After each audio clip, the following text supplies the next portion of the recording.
Okay, we're going to go back to your notes from your video, and we're going to add in our vertical and horizontal stretches and compressions. And I want you to see what I have written here. We're first off going to start with our A. The A does more than just reflect across the x-axis.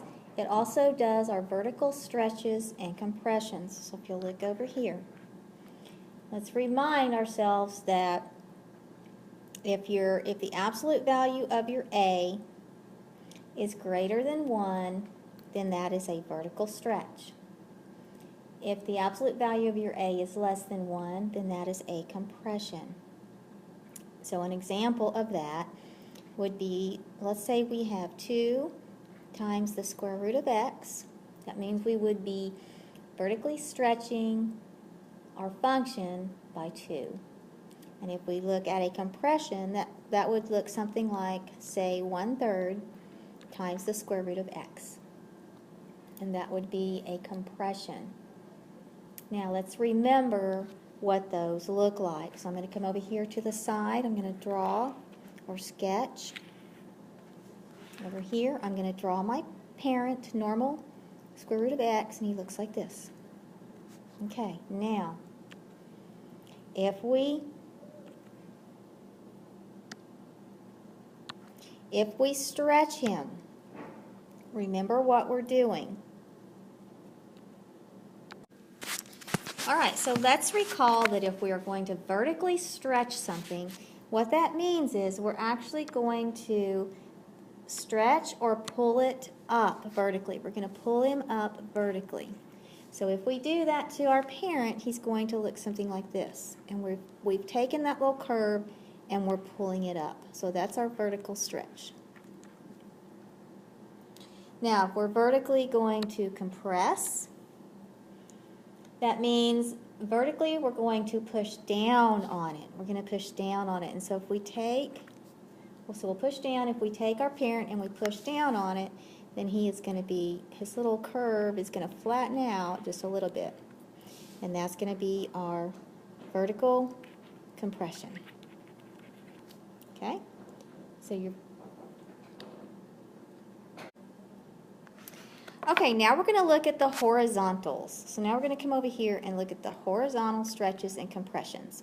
That is where the B comes in. We have not really talked about that B because I've kind of stayed away from the horizontals because they do get a little confusing. I want you to just kind of copy this down. I will talk with you more about it when I'm in class with you, but I want you to kind of be aware of what happens here. Just like your H. So if we're looking at a horizontal stretch and compression, we are affecting the x because we are inside the actual function itself. And so if you'll look over here, what actually happens is if you're multiplying your x by a fraction, that's going to give you a stretch. And if you multiply your x by a number greater than 1, then you get the compression. And I'm going to go ahead and stop right there on that, and we will talk about that next when we're in class next time. All right, so what we're going to do next is we're going to take a look at our square root function. I'm going to have you work on a worksheet called Taking a Closer Look.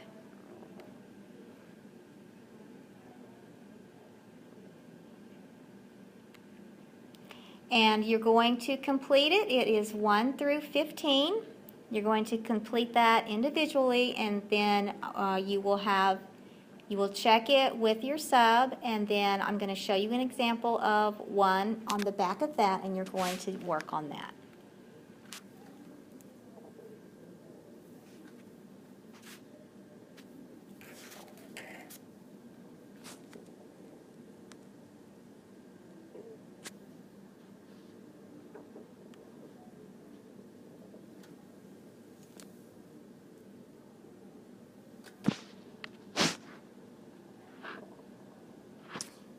All right, here is the paper that you're going to work on. The first thing I do want you to do is actually graph it.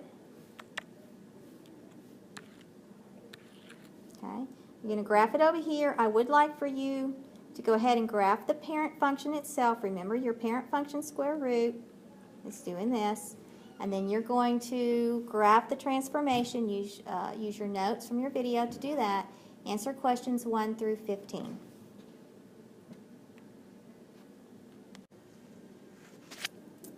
All right, now here's the back of your worksheet. I'm going to work the first one with you, and then you're going to complete this on your own. All right, if we take a look at our first one here, we're going to look at what our A, H, and K are. So if we look at our first one, we have an A of 5. So that means we're going to do a vertical stretch by 5. We do have an H. In this case, we have X minus 6, so that gives us an H of positive 6. And then we look at our K. Our K is a negative 5. So what we're going to do is we're going to shift. Since our H is a positive 6, we will shift 6 to the left, and then we will go down 5. Let's do that.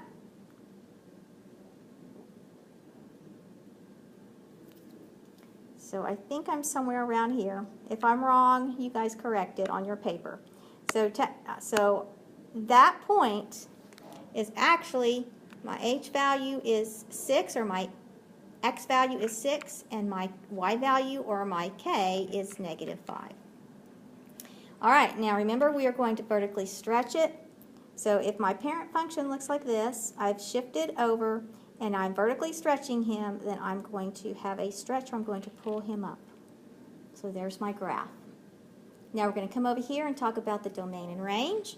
Well, the domain, all the possible values of my X starts here at 6, and the values as this goes to positive infinity. So my domain are all the values of X that are greater than or equal to 6. And then I look at my range. I look at all my possible Y values. I see that I'm down here at negative 5, and I'm going up with my Y values. So that means my Y values are possibly or greater than or negative 5, or equal to negative 5. All right, I want you to finish the rest of these on your own, and you will check these at the end of class as well.